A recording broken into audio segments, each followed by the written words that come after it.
Is Indian text having that kind of a validation that we can practice? Today, if we are asking the same question to the Indians or to the world, that Indian management practices may be tested for a validation. If that's a question we are bringing out, which is normally given by any of the world philosophies, that any such philosophy needs to be tested with the society. If these are validated, then parts of the philosophies are adopted.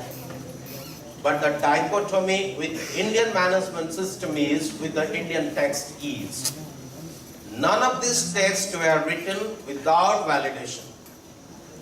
All these texts were validated, practiced, and written in the frame of textbooks. So this kind of a management, if you wish to compare what India delivered to the world, which we are not yet able to experience today, but experienced by India at that time, is called the greatest Indian management practices. And if you wish to call this, the new terminology that comes up is called pragmatic management system. Pragmatic means which is applied, tested, foolproof, and accepted. If these are the words to come up, and we say we don't know how the management practices were pragmatic at that time.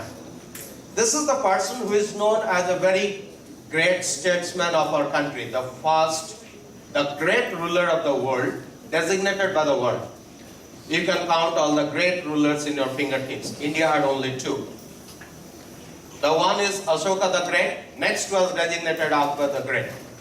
Apart from this, none of the rulers and none of their governance system or none of their empire management system was accepted in the world as the great.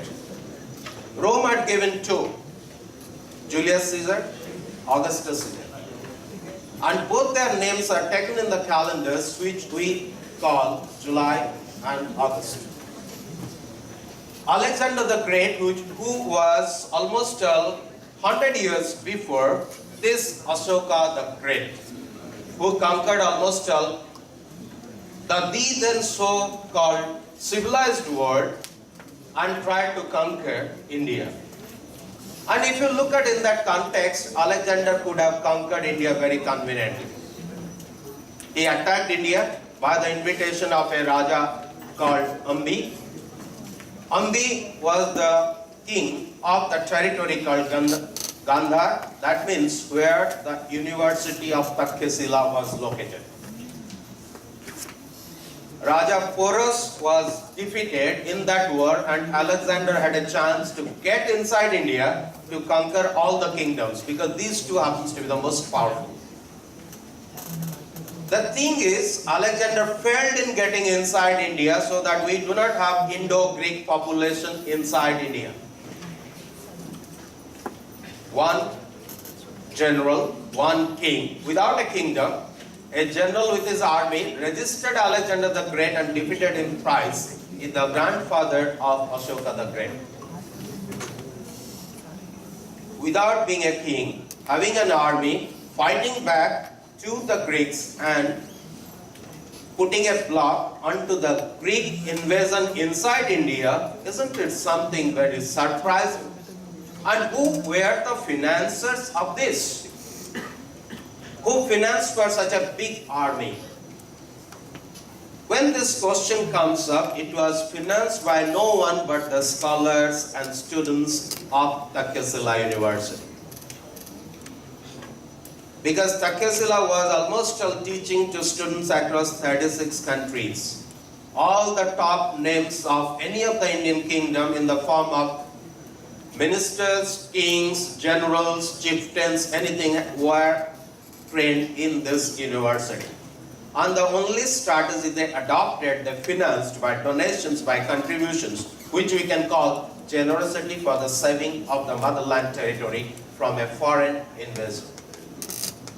That time, if I calculate, this person, Chandragupta Maurya, who established the first Indian empire. Prior to that, we never had experienced anything called empire.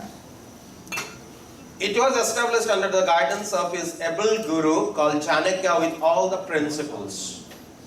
Now understand this emperor. Chandragupta Maurya as an emperor, if you wish to calculate, he should be called also Chandragupta Maurya the Great. Chanakya very clearly defined that the emperor is the CEO of the cooperative called empire, who will get a salary every month and who will serve till the time he is able to serve, and he has to retire after age. And after retirement, the emperor has to go on banprasth. Means he will leave the entire worldly life, he will not live in the palace. He will go inside the forest along with some of the sages, will stay in the ashrams like a hermitage, and will start reducing his food intake every day. By that, he will invite a natural death by the scarcity of food at a point of time, and he will be living this worldly life. None of the emperors in the world have done this. It was done by Asoka the Great's grandfather called Chandragupta Maurya. Chandragupta, along with he took Jainism as his religion, along with a Jain saint called Bhadrabhau. He went to the Mysore hills in Karnataka, where he lived his life as a hermitage and died by reducing the food intake every day, and followed this principle. This is the only king and the only emperor in the history of world did this. Because when you turn an emperor, you can imagine the kind of power you are bestowed with. This power is limitless. Followed by Bindusar, Chandragupta Maurya's son, continued with the Mauryan Empire for a couple of decades, and later on Asoka came into power. The thing is, by the time Asoka is in power in the Maurya Empire was very highly regulated, well-defined, structured administration, structured governance, one of the most prosperous empire in the world, means richer than the Rome. Rome is considered as one of the most richest empire in the world, but Mauryan Empire was richer than the Roman Empire. The evidences, the history that establishes that anything luxury to be called in Rome were made in India. And the terminology they gave to the world in producing the goods called made in Aryabhatta. From that time onward, all the things that is manufactured by the companies of any country, they have to put a sign on this, made in Korea, made in Japan, made in China, like this. This concept was the gift of India to the world. Comparatively, Indians are not in a show-off caliber like the Romans to show their wealth by building of the castles, the forts, or massive sport areas, or in starting something called Olympic as a game, or something like a Colosseum, anything else. But the thing is, we concentrated into trade and accumulated wealth.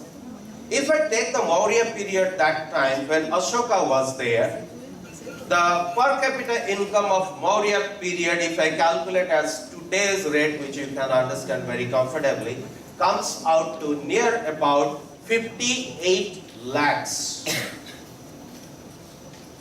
Today, if you take out the world economy, none of the countries having this kind of a per capita income. This is what is the achievement of India. India happens to be that rich in per capita income, means the income of the general public by the national average. Today you calculate if the per capita income of a country is high, that means that's one of the richest country in the world. Today even Japan doesn't fall half of it, much less than this. That happens to be the India's Maurya period of 137 years. This is a copper plate, recently means 12 years before, being discovered at places, which identifies that Asoka used to look like this. This is one of the versions of the old portrait of Asoka. Some of the stone statues have also established Asoka's figure with artistic impression. The Asoka's figure is also taken off as a picture. My concern over here to talk about the management issues in the Asoka's empire. Asoka is known for the great Kalinga war. We know Asoka, who fought a war where more than 4.5 lakh fighters died in the battlefield, 2 lakhs from the side of Magad and 2.5 lakhs from the side of Kalinga. That's the thing we know in our general common sense. Because that was one of the epoch-making event in the world. None of the wars in the world have gone to this sequence of 4.5 lakh people dying in a single battle. Near about 20 crore people died out of Second World War, but again that was not a single battle. That happens to be more than 280 battles across different terrain. If you look at a single battle, perhaps Napoleon Bonaparte's last battle, Battle of Waterloo, caused almost 2.5 lakh soldiers to die in the battlefield. That was the second worst ever battle in the world. But in Kalinga as a battle, if you look at 4.5 lakh soldiers from both the sides are being slaughtered or killed or slain in the same battlefield. This is the event that we remember Asoka as. But the other side of the coin of Asoka is, he was one of the champion in practicing all the kind of Indian management system in his cooperative empire called Mauryan Empire or the then Indian Empire. First is something to talk about human touch. Anywhere we are living, we expect the human touch to be within us. As a teacher, if I meet you as a student, we need to have a human touch. If you say me a salutation, I need to reciprocate. If you come and wish to talk to me, I need to listen to you. Similarly, if I say you something, you need to listen. And all the time, if you look at from the family to the workplace to the education institute, everywhere, human touch is the concept. People working in the companies, if they don't get the human touch by the company's so-called management managing the company affairs, people won't stay in the company. Human touch is something which is related with behavioral issues, related with the economic issues, related with the psychological issues, related with the physical issues. Now, economic issues, as an employee, you need to live a comfortable life. Your comfort should be taken care by the company. If company is able to give you that much of salary and reciprocate it with you, that means company is handling you with human touch. Today, if I'll ask you to compare between two companies in this context as an employee to work with, say for example, between Tata and Reliance, which has better human touch? Let's say, someone said Tata. Do you at large, do you agree that Tata has a better human touch in comparison to Reliance? That's what the world also feels in India. That kind of a concern, if you look at Reliance, in its turnover is much more than the Tata, but the thing is, human touch wise, Tata has an excellence riding over the competitor company.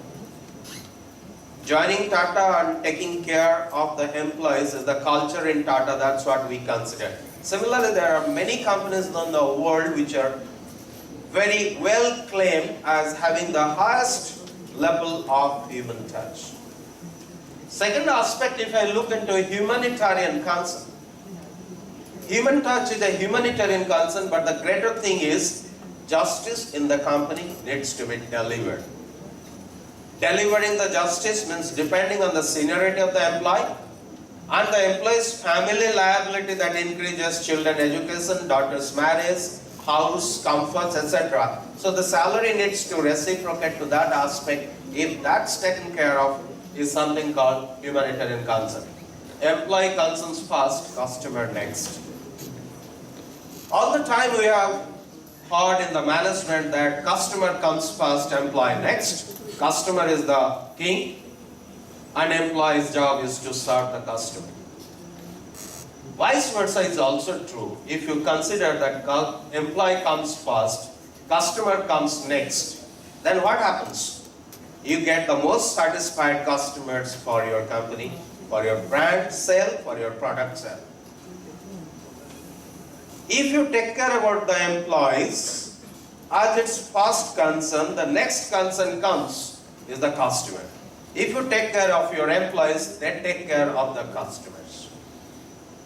This is what is the latest new management concept. The book is there, customer comes first, employee comes first and customer next, is nothing but this principle taken into the modern book for the practice in business management organizations.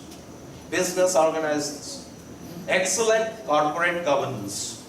Today if you look at India is talking about corporate good governance. It doesn't dare to talk about excellent corporate governance. Today Japan is talking about that we are able to reach to the level of excellent corporate governance in the country. At the time of Asoka inherited this empire was itself as a very large cooperative corporation was practicing something called excellent corporate governance. Corporate social responsibility is a new word, almost 2 decades old in the history of management where we have practices.